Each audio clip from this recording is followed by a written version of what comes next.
New polling out today from Pennsylvania shows Democratic Senate candidate John Fetterman with a whopping 13-point lead over his opponent, TV doctor and crudité enthusiast Mehmet Oz. John Fetterman polling well ahead of Mehmet Oz. Can Mehmet Oz beat John Fetterman in Pennsylvania? I don't think so.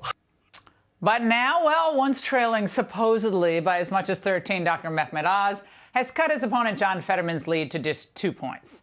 And it isn't just Fetterman's health driving this surge. His campaign is pretty much about nothing. Here's a dispatch from his latest rally. He talked about sandwiches, salads, French fries on salads, more salads. He said that Oz wanted to ban abortion with no exceptions and that he reduced crime while mayor of the borough of Braddock. Then he left the stage. One Allegheny County Democrat, frustrated with the lack of any meat on the bones of that campaign, said he wouldn't vote for Oz, but I also won't vote for Fetterman. I'll just leave that blank. There's no there there. Okay, those are Fetterman supporters saying that. Joining us now is Dr. Mehmet Oz. Dr. Oz, good to see you tonight. In your mind, and obviously you're out there every day campaigning all over the state, what is most responsible for this turnaround in the support for you and people fleeing his campaign? I'm showing up. Voters want to know that you care. And the way you express that is by listening to what they're saying, which is what you do as a doctor as well, and then addressing their kitchen table concerns.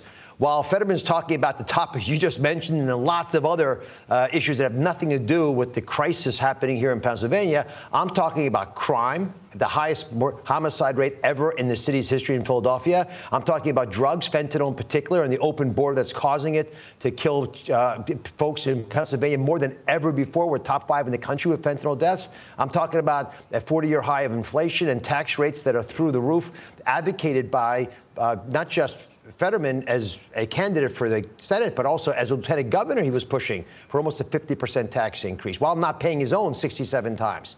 But I'll tell you what's else is happening. Republicans are coming home. They're realizing that all the garbage they were being fed by legacy media was untrue.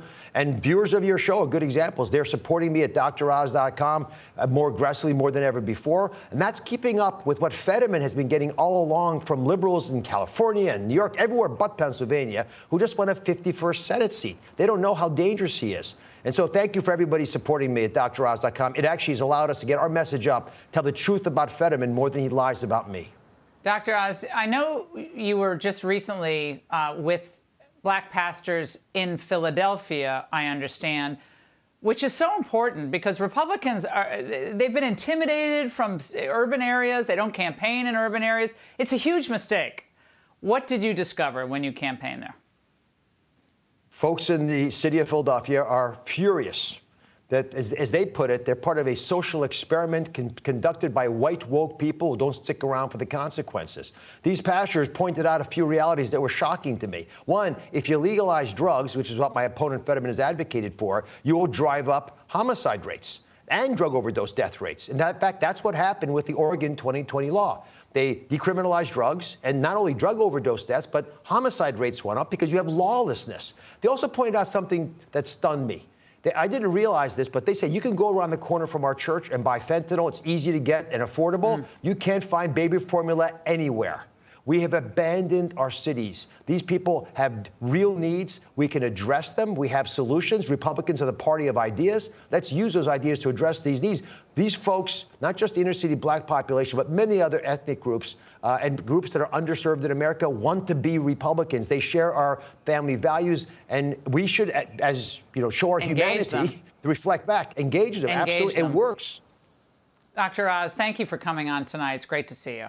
Hey, Sean Hannity here. Hey, click here to subscribe to Fox News YouTube page and catch our hottest interviews and most compelling analysis. You will not get it anywhere else.